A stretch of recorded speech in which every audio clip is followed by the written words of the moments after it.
कायम मुकाम speaker Punjab assembly सरदार दोस्त मोहम्मद मज़ारी वज़ीर आला पंजाब का इंतखाब हुआ। इन्होंने एक रूलिंग दी, सुप्रीम कोर्ट ने रूलिंग को रिजेक्ट किया है। मैं ऑफिस में था, वहाँ पे मुझे ख़त मौसूल हुआ। पार्टी हेड जो है चौधरी शुजात साहब, उनसे कंफर्म किया तो उन्होंने कहा जी बिल्कुल ये ख़त मैंने ही लिखा। जी। मैंने कहा जी मैं किसी के प्रेशर में नहीं आऊँगा, फ्री एंड फेयर कराएंगे, आइन के मुताबिक कराएंगे। पार्टी की तरफ से मेरे साथ तशद्दुद हुआ, पार्टी की तरफ से मुझे धमकियाँ मिलती रही। सरदार दोस्त मोहम्मद मज़ारी को दोनों पार्टी की तरफ से कोई ऑफर नहीं हुआ। उर्दू पॉइंट की वीडियोस देखने के लिए हमारा चैनल सब्सक्राइब कीजिए और बेल के आइकन पर क्लिक कीजिए ताकि आप हमारी तमाम आने वाली वीडियोस से बाखबर रह सकें। अस्सलाम वालेकुम नाज़रीन, आप देख रहे हैं उर्दू पॉइंट और मैं हूं फ़रूक वड़ाइच। मेरे मेहमान हैं आज कायम मुकाम स्पीकर पंजाब असम्बली सरदार दोस्त मोहम्मद मज़ारी। वज़ीर आला पंजाब का इंतखाब हुआ। इन्होंने एक रूलिंग दी, सुप्रीम कोर्ट ने उस रूलिंग को रिजेक्ट किया है और मैं इनके साथ आज बैठा हूँ कि आगे क्या मंजरनामा है। सरदार दोस्त मोहम्मद मज़ारी क्या सोच रहे हैं, जो सारे सियासी मामला हैं उन पर आज गुफ्तगू करेंगे। सरदार साहब, ये क्या चल रहा है, मैं समझने की कोशिश कर रहा हूँ। पहले आप आए असम्बली, आप पाकिस्तान तहरीक इंसाफ के टिकट पे मुंतखब हुए, डिप्टी स्पीकर बने, आपके साथ आपके अपनी पार्टी के लोगों ने बदसलूकी की और फिर दोबारा से इलेक्शन हुए। ये सारा मामला मैं समझना चाह रहा हूँ, क्या हुआ, क्या ये डिफरेंस कहाँ से आए, दूरियाँ कहाँ से बढ़ी, क्या मामला, इख्तलाफ क्या है? मैं आपको थोड़ा सा ज़रा बैकग्राउंड में लेकर जाता हूँ इसी हवाले से। जब ये इलेक्शन अनाउंस हुआ और डिले होता गया, फाइनली 16 तारीख को अदालत के ऑर्डर्स पे हमने इलेक्शन करना था जी। और हमने सीएम के इलेक्शन को एक पीसफुल और ट्रांसपेरेंट तरीके से हमने इसको करवाना था ताकि पूरी दुनिया देखे। तो उसमें हमने तमाम मीडिया जो इंडिपेंडेंट ऑब्जर्वर्स हैं उनको भी बुलाया, तमाम मीडिया वालों को बुलाया, क्योंकि असम्बली के जो स्टाफ था उसका इरादा था कि वो किसी को नहीं बुलाएंगे, लेकिन मैं उस पर डट गया कि मैंने कहा नहीं जी, मीडिया को बुलाएंगे और पूरी दुनिया देखे। अगर मेरी किसी एक्ट पे अगर शक था तो मैं मीडिया को क्यों बुलाता? मैं तो उनको खुद रोक देता कि जी अब रोक दें। हालांकि मीडिया को रोकने वाले वो थे, जो असम्बली का स्टाफ था वो मीडिया को रोक रहा था।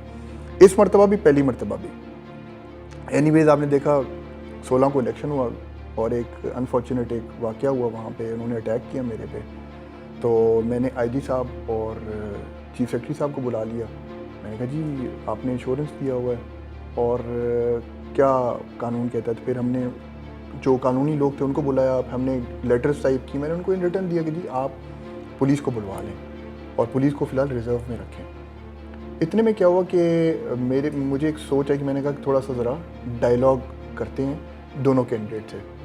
तो चौधरी साहब के पास बंदा भिजवाया, चौधरी साहब को कहा कि जी मतलब ये मिलना चाहते हैं। मैंने कहा जी ठीक है। और वो उस टाइम बज़िद थे कि जी आप इसको एडजर्न कर दें 2-3 दिन पे, 4 दिन पे, इलेक्शन ना होने दें। ठीक है। और चीफ सेक्रेटरी आईजी साहब उधर काफ़ी देर बैठे रह गए। हालांकि वो कह के गए जी हम 5-10 मिनट में उनसे बात करके आते हैं और इस प्रोसीजर को कंप्लीट करते हैं अदालत के ऑर्डर्स के मुताबिक। ठीक है, क्योंकि हमें ऑर्डर्स थे, हमने मुकम्मल करना था वो 12 बजे से पहले।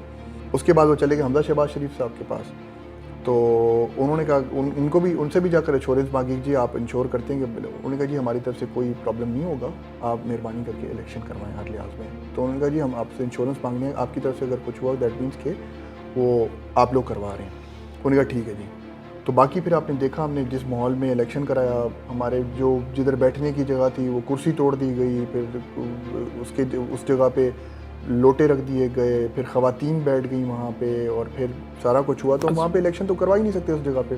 बड़ी मुश्किल से वो जो भी हुआ हमने बड़े मुश्किल से उस दिन को वो दिन सारा इलेक्शन करवाया, प्रोसीजर को कंप्लीट किया और हमजा शहबाज साहब फिर चीफ मिनिस्टर बन गए। ये 22 को क्या होता है? 22 को आपको ख़त मिलता है और उस ख़त के बाद पूरी सिचुएशन चेंज हो जाती है। हमजा शहबाज हमें बज़ाहिर हारते हुए नज़र आ रहे होते हैं, 10 वोट रिजेक्ट होते हैं काफ लीग के और उसके बाद सारी सूरत बदल जाती है। ये ख़त आपको कब मिलता है? आपकी शुजात साहब से क्या बात होती है? सुप्रीम कोर्ट के ऑर्डर्स थे। आपने देखा कि जी सुप्रीम कोर्ट के ऑर्डर्स हैं और सुप्रीम कोर्ट ने ऑर्डर्स दिए कि जी आपने 17 तारीख को इलेक्शन है, 22 को जब हाउस फुल हो जाएगा अपने इलेक्शन कराने। मैं यहाँ से चला गया अपने ऑफिस। तो मैं ऑफिस में था, वहाँ पे मुझे ख़त मौसूल हुआ। तो ख़त मैंने पढ़ा, मेरा लॉयर मेरे साथ था उस टाइम। मैंने उनको रिटायरिंग रूम में बुलवा लिया और मैंने ये कहा कि जी आप आके आप अंदर आ जाएँ। तो मैं वहाँ पर अकेला था और वहाँ पे मैंने उनको मुझे जो मौसूल हुआ मैंने उनको दिखाया कि जी ये मुझे मौसूल हुआ है, अब आप क्या कहते हैं, आप ज़रा कानूनी मशवरा ले लें अपने सीनियर से।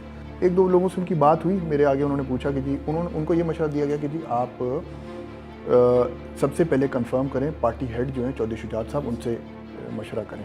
चौधरी शुजात साहब से आपने कंफर्म किया, फ़ोन किया? जी बिल्कुल। क्या जवाब आया? हाँ जी, मैंने अपने रिटायरिंग रूम में बैठ के उनसे कंफर्म किया, तो उन्होंने कहा जी बिल्कुल ये ख़त मैंने ही लिखा है। जी जी, मेरी तरफ से ही है। ठीक है, ये ख़त मेरी तरफ से मेरी है। तरफ से। और उन्होंने कुछ और बात भी की जो कि मुझे समझ नहीं आई। और बात ये थी कि उन्होंने कुछ हालात के बारे में कुछ बात की। तो उनके साथ कौन तो मौजूद मैं था? अर्ज़ कर रहा हूँ, उनके बेटे थे, तो मैंने उनसे बात की और मैंने उनको कहा कि जी आप इस चीज़ को कंफर्म करते हैं जी? बोलते हैं जी बिल्कुल, वाले साहब मेरे सामने बैठे हैं, मैं इसको कंफर्म करता हूँ। उनके मोबाइल पे मेरी बात हुई। ठीक है, ये ख़त, इसकी लोग बड़े सवाल उठाते हैं जी। आपको जेब में रखने की ज़रूरत क्यों महसूस हुई? कोई फाइल, कुछ चीज़ों में आपका स्टाफ आपके साथ होता है? आप इस चीज़ को शायद जानते हैं कि जो मेरा स्टाफ है, असेंबली का स्टाफ था, कोई कॉपरेट तो मेरे साथ कर रहा नहीं था। कल को अगर वो ख़त को आगे पीछे कर देते तो मसला तो पड़ना था। एक चीज़ तो देखे ना, एक चीज़ तो क्लियर होगी उनकी तरफ से, कंफर्मेशन तो होगी, कंफर्मेशन तो चौधरी साहब की तरफ से हो गई, तो उस कंफर्मेशन को मैंने इसलिए अपने पास रखा ताकि वो कोई मसला ना हो। हिफाजत के नुक्ता नज़र जी से बिल्कुल, आपने जेब में रखा? जी है बिल्कुल।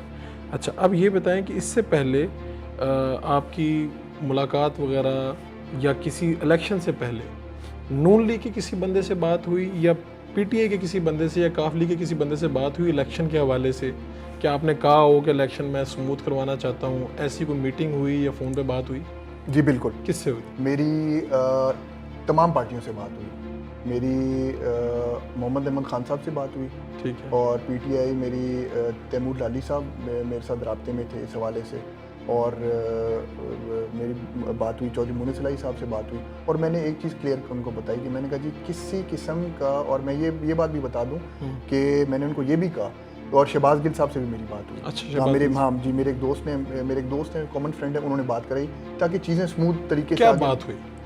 मैंने यही बात की उनसे, मैंने कहा जी देखें मैंने इलेक्शन फ्री एंड फेयर करवाने हैं। दूसरा, अगर आप ये रिजर्वेशन शो कर रहे हैं कि जी मैं सिक्योरिटी मैंने कहा मैं अपनी ज़ाती उसके लिए लेकर जा रहा हूँ, बाकी सिक्योरिटी रिजर्व में पीछे रहेगी, वो नहीं आएगी। जब तक कोई मामला ख़राब नहीं होगा रिजर्व में रहेंगे, वो उधर ही रहेंगे, वो अंदर आने की उनको इजाज़त नहीं है। कोई ऐसा नुक्ता जो आपने उनको बताया हो कि ये इसके ऊपर कॉम्प्रोमाइज़? मैंने ये कहा कि जी जो वोट अगर डिफेक्ट करके इधर से नून के आपकी तरफ आएंगे, जब आपके उनकी तरफ आएंगे, हम उनको नहीं मानेंगे। और सब पार्टियों ने कहा कि जी बिल्कुल ठीक है। शहबाज गिल साहब ने भी इत्तेफाक किया? उन्होंने कहा इत्तेफाक करते हैं, आप उनको वो ना माने। और चौधरी मुनीस साहब से भी बात हुई? जी मेरी बात हुई। उनको भी ये बताया? जी बिल्कुल। उन्होंने क्या कहा? उन्होंने कहा जी बिल्कुल ठीक, आप सही कह रहे हैं। यानी कि कोई भी फ्लोर क्रॉसिंग होगी तो आपने सिंपल सी बात है, फ्लोर क्रॉसिंग मैंने देख वो ही नहीं करता, तो रिजेक्ट कर देना था? रिजेक्ट करना था। उन्होंने कहा जी बिल्कुल ठीक है।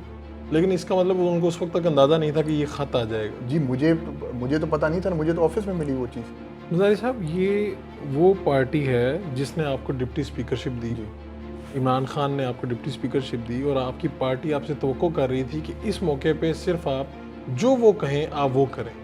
आपने ऐसा क्यों नहीं किया? देखें, जो भी मैंने किया, जिधर भी मैं जिस पोजीशन में रहा, मैंने कानून के मुताबिक किया। किसी जगह पे मुझे बता दें कि मैं कोई गलत स्टेप उठाया, मैंने किसी को, और आपने देखा सेशन से पहले नून लीग वालों ने पहले भी मुझे रिजर्वेशन की दो जी वोट काउंट नहीं होंगे, एक जैन कुरैशी साहब की, एक और वोट, और उन्हें फ्लोर पे आकर ये बात कही। मैंने उनको पहले भी कहा, मैंने कहा जी गलत कर रहे हैं आप, ये बात गलत कर रहे हैं, वो ये मैं नहीं मानता इस चीज़ को। और फ्लोर ऑफ द हाउस उन्होंने बात की, मैंने फ्लोर ऑफ द हाउस उसको रिजेक्ट किया। आपकी पार्टी आपके खिलाफ तहरीक अदम ला रही है, आपका ये जो ओहदा है ये ख़तरे में पड़ गया। अब आप क्या देखते हैं, सरदार दोस्त मज़ारी का मुस्तकबिल क्या है? देखिए, मैं तो मैं मशवरा करूँगा, और जब वो लेकर आएंगे उसके बाद देखेंगे क्या पोजीशन होगी मेरी। क्या आप अपनी पार्टी से बातचीत करेंगे?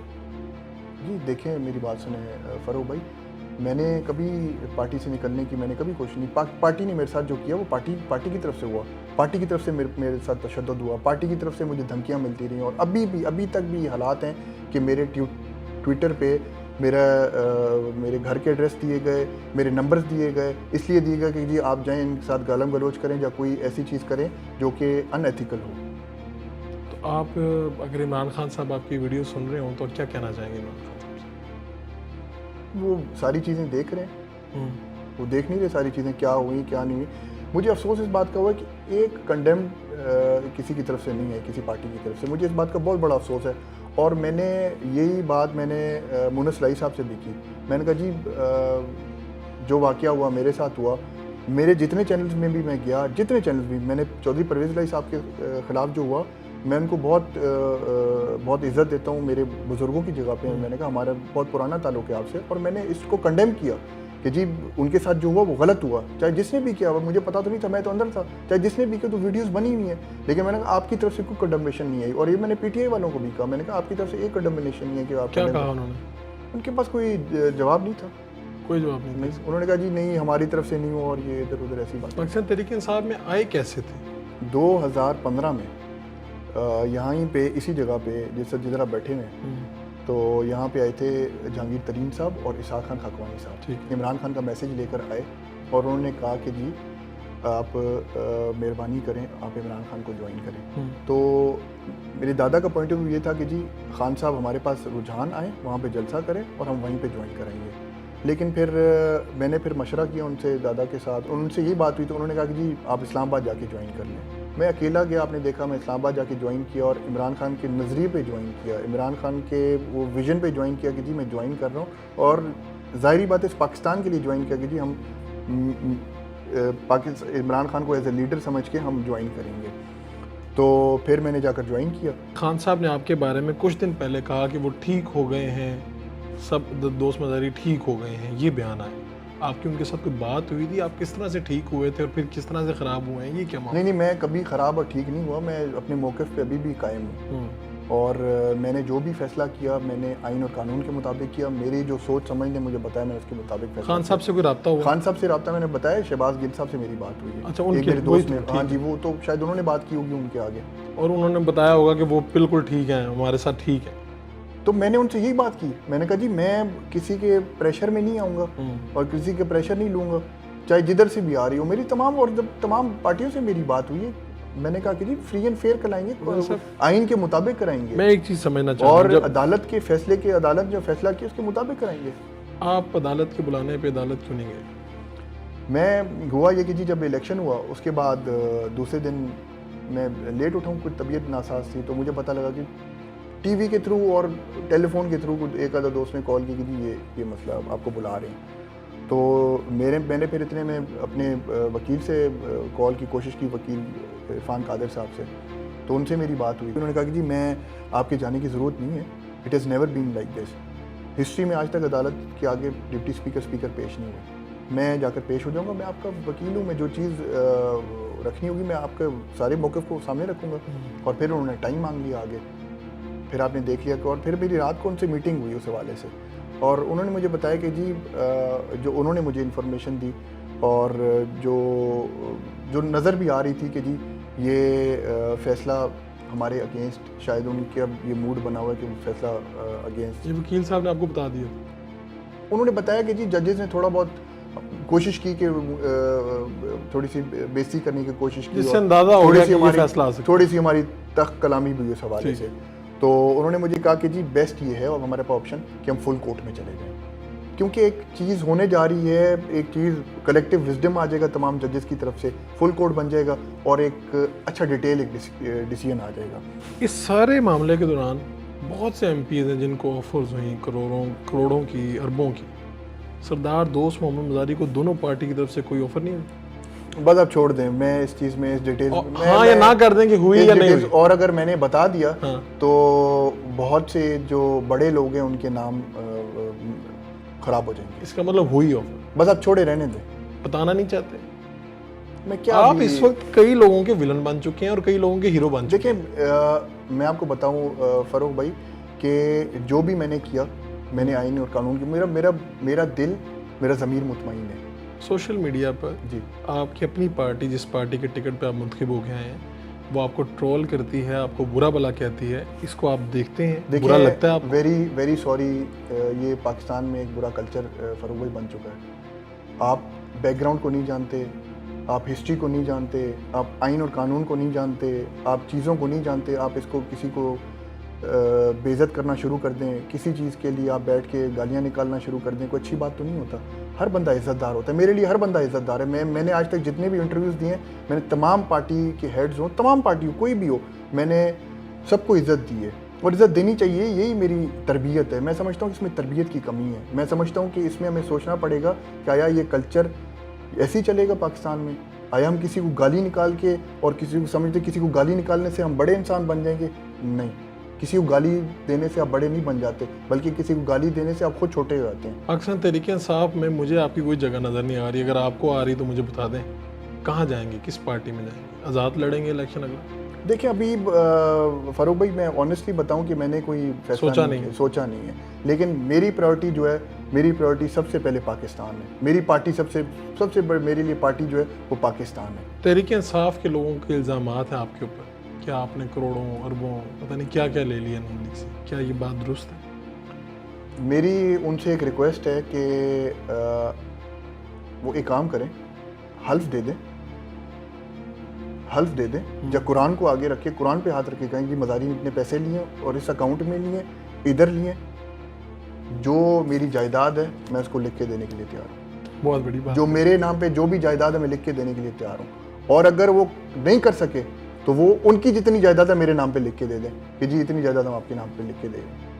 मैं तो ओपनली कह रहा हूँ, आप कह रहे हैं मीडिया पे कह रहा हूँ मैं कि ऐसा कुछ नहीं हुआ, और हुआ भी है तो आप बता नहीं रहे, वैसे ऐसा हुआ। वो आप छोड़ दें, मैंने वो कह दिया, ऑफर हुई है, मैं किसी का नाम नहीं लेना चाह रहा। उससे बहुत से, अगर मैं नाम ले लिया तो बहुत से लोग जो एक सादे का उम्मीद का दावा करते हैं ना, वो बहुत से लोग उनके नाम निकल आएंगे, बड़े बड़े कद वाले बड़े बड़े कद वाले। आपका बहुत बहुत शुक्रिया जनाब। बहुत शुक्रिया फ़ारूक भाई।